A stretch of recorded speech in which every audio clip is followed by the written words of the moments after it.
ଏବଂ ଅତି ବିଶୃଙ୍ଖଳିତ ନହେଲେ ନବୀନ ବାବୁ କାର୍ଯ୍ୟାନୁଷ୍ଠାନ ନିଅନ୍ତି। ଯାହାକୁ କାର୍ଯ୍ୟାନୁଷ୍ଠାନ ନେଇଛନ୍ତି ସଠିକ ଭାବରେ ନେଇଛନ୍ତି, ଠିକ ସମୟ ନେଇଛନ୍ତି। ସେ ପ୍ରଫୁଲ୍ଲ ବାବୁ ହୁଅନ୍ତୁ ଯିଏ ହୁଅନ୍ତୁ, ପାର୍ଟି କି ଦୁର୍ବଳ କରିବା ପାଇଁ ଗୋଟେ ଶୃଙ୍ଖଳା କମିଟି ପାର୍ଟିର ଅଛି। ଏଇଭଳି ବକ୍ତବ୍ୟ ଦବା ପାର୍ଟିକୁ ଦୁର୍ବଳ କରିବା ସାଙ୍ଗରେ ସମାନ।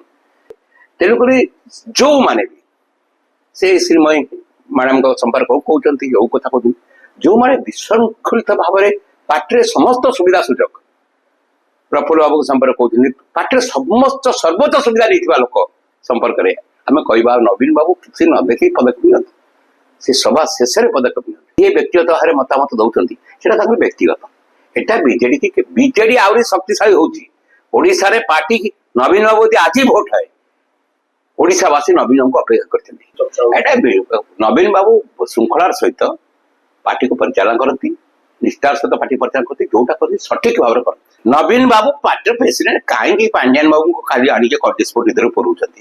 ସିଏ ସହଯୋଗିତା ଦିଅନ୍ତି ନବୀନ। ବିଜେଡି କିଛି କାହାକୁ ଅଣଦେଖା କରେ ନା। ନବୀନ ବାବୁ ପାର୍ଟିର ସଭାପତି ଭାବରେ ସବୁ ସୀମା, ସଦର, ଗଣତାନ୍ତ୍ରିକ ବ୍ୟବସ୍ଥା, ପାର୍ଟିର ପରିଚାଳନା ସବୁ କଥାକୁ ସମୀକ୍ଷା କରନ୍ତି ଏବଂ ଅତି ବିଶୃଙ୍ଖଳିତ ନହେଲେ ନବୀନ ବାବୁ କାର୍ଯ୍ୟାନୁଷ୍ଠାନ ନିଅନ୍ତି। ଯାହାକୁ କାର୍ଯ୍ୟାନୁଷ୍ଠାନ ନେଇଛନ୍ତି ସଠିକ ଭାବରେ ନେଇଛନ୍ତି, ଠିକ ସମୟ ନେଇଛନ୍ତି। ସେ ପ୍ରଫୁଲ୍ଲ ବାବୁ ହୁଅନ୍ତୁ ଯିଏ ହୁଅନ୍ତୁ, ଆଜି ଯୋଉମାନେ ଦେବାଶିଷ ବାବୁଙ୍କର ବକ୍ତବ୍ୟରେ ମୋର କିଛି ବକ୍ତବ୍ୟ ଦେବାର ନାହିଁ, କାରଣ ସେ କୋଉ ଅବସ୍ଥାରେ ଥାନ୍ତି, କଣ କହନ୍ତି ସେ ନିଜେ ବୁଝୁଛନ୍ତି। ତାଙ୍କ ସମ୍ପର୍କରେ ଆଉ କରିଦିଆ କଥା କୁହାଯାଇ ପାରିବ ନାହିଁ। ପାର୍ଟି କି ଦୁର୍ବଳ କରିବା ପାଇଁ ଗୋଟେ ଶୃଙ୍ଖଳା କମିଟି ପାର୍ଟିର ଅଛି। ଏଇଭଳି ବକ୍ତବ୍ୟ ଦବା ପାର୍ଟିକୁ ଦୁର୍ବଳ କରିବା ସାଙ୍ଗରେ ସମାନ। ସେଥିପାଇଁ ସମସ୍ତେ ଯାହାର ଯାହା ସମସ୍ୟା ଅଛି ଆମେ ଭୁଲ ତଥ୍ୟ ଦବାନି। ନବୀନ ବାବୁ ସ୍ୱାସ୍ଥ୍ୟଗତ କାରଣରୁ ଯୋଉ 5-6 ଦିନ ରହିଲେ ହସ୍ପିଟାଲ, ଆସିଲା ପରେ କେଇ ହଜାର ଲୋକଙ୍କୁ ସାକ୍ଷାତ କରୁଛନ୍ତି ଏବଂ ସେ ନିଜେ ସେଇ ହସ୍ପିଟାଲରୁ କହିଥିଲେ, କହିଲେ ମୁଁ ଯାଏ ଏ ହସ୍ପିଟାଲରେ ସମସ୍ତେ ଆସିପାରୁନାହାନ୍ତି, ସେ ଗଲେ ସମସ୍ତେ ଏଠି ଆସିପାରିବ, ସମସ୍ତେ ଆସେ। ମାନେ ଆପଣଙ୍କର 8-10 ଦିନ ପୁରା ଲୋକ ଧାଡି ଲାଗିଲା, ସାକ୍ଷାତ କଲେ। ତେଣୁକରି ଯୋଉମାନେ ବି ସେ ଶ୍ରୀମୟୀ ମ୍ୟାଡାମଙ୍କ ସମ୍ପର୍କ କହୁଛନ୍ତି, ଯୋଉ କଥା କହୁଛନ୍ତି, ଯୋଉମାନେ ବିଶୃଙ୍ଖଳିତ ଭାବରେ ପାର୍ଟିରେ ସମସ୍ତ ସୁବିଧା ସୁଯୋଗ, ପ୍ରଫୁଲ୍ଲ ବାବୁଙ୍କ ସମ୍ପର୍କ କହୁଛନ୍ତି, ପାର୍ଟିରେ ସମସ୍ତ ସର୍ବୋଚ୍ଚ ସୁବିଧା ନେଇଥିବା ଲୋକ ସମ୍ପର୍କରେ ଆମେ କହିବା ନବୀନ ବାବୁ କିଛି ନ ଦେଖି ପଦକ୍ଷେପ ନିଅନ୍ତୁ।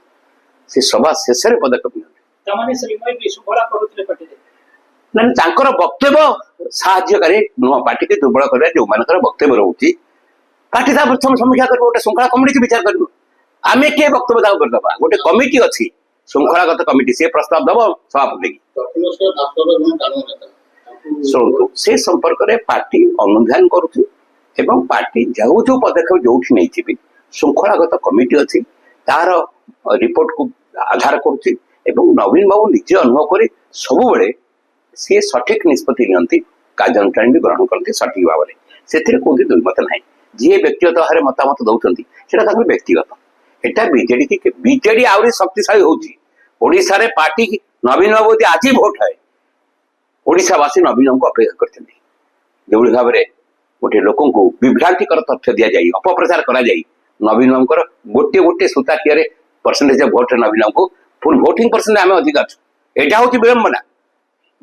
ଭାରତୀୟ ଜନତା ପାର୍ଟି କ୍ଷମତାକୁ ଅଛି କିନ୍ତୁ ଭୋଟିଂ ପରସେଣ୍ଟ ଆମେ ଆଗରେ।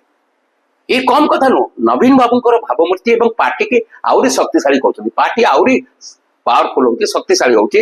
ଆଉ ଯୋଉମାନେ ବିଭ୍ରାନ୍ତିକର କଥା କହୁଛନ୍ତି ତାଙ୍କ କଥା ସମ୍ପର୍କରେ କିଛି ଯାଏ ଆସେନି।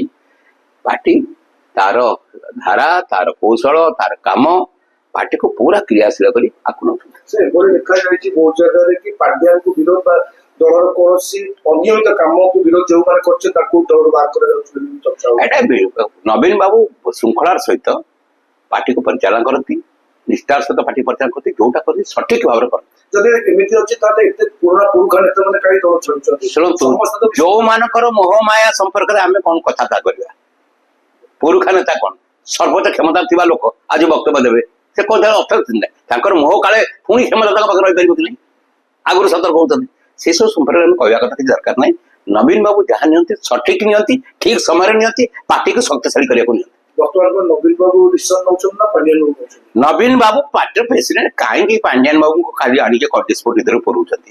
ସିଏ ସହଯୋଗିତା ଦିଅନ୍ତି ନବୀନ ବାବୁ। ତାଙ୍କୁ କାହିଁକି ତାଙ୍କର ଓଡିଶାର ଗୋଟେ ବଡ ସମସ୍ତେ ପାଣ୍ଡିଆନ ବାବୁ ସିଏ ନା, ଯୋଉମାନଙ୍କର ବ୍ୟକ୍ତିଗତ କ୍ଷତି ଅଛି ସେମାନଙ୍କର ଅଛନ୍ତି, ପାର୍ଟିର ସାମଗ୍ରୀ ନାହିଁ। କଣ ଓଡିଶାରେ କଣ ଏମିତି ନେତା କେହି ନାହାନ୍ତି କେବଳ ଓଡିଶାରେ ସେ ନବୀନ ବାବୁ କିଏ ସାହାଯ୍ୟ કરે ସେ ନିଷ୍ପତ୍ତି କଣ ଏଇ ନେତା ମାନେ କିଏ ଠିକ କରିବେ? ମୁଁ କଣ ଠିକ କରିବି? ଆଗରୁ ତ ନବୀନ ବାବୁ ତାଙ୍କୁ ନେଇ ଚାଲିଥିଲେ। ନାଇଁ ନବୀନ ବାବୁ ସହଯୋଗିତା ନିଅନ୍ତି। ନିଷ୍ପତ୍ତି ନବୀନ ବାବୁଙ୍କର, ପାର୍ଟି ପରିଚାଳନା କରିବା ଦାୟିତ୍ୱ ନବୀନ ବାବୁଙ୍କର। ସବୁ କଥା ନବୀନ ବାବୁ ପରିଚାଳନା କରନ୍ତି। ଅପଡେଟ ଟେକ୍ନିକ ଓଡିଶାରେ କଣ ଘଟୁଛି ସବୁ କଥା ଅନୁଧ୍ୟାନ କରନ୍ତି ଏବଂ ଫାଇନାଲ ନିଷ୍ପତ୍ତି ସିଏ କରନ୍ତି। ତାହେଲେ ଆପଣ କହୁଛନ୍ତି କଣ ଦେବାଶିଷ ସାମନ୍ତ ବିଶୃଙ୍ଖଳା କରୁଛନ୍ତି? ବିଶୃଙ୍ଖଳା କଥା କରିବା ଶୃଙ୍ଖଳା କମିଟି ଯେ ବୁଝିବ, ମୁଁ ସେ ସମୟରେ କହିବାର ନାହିଁ।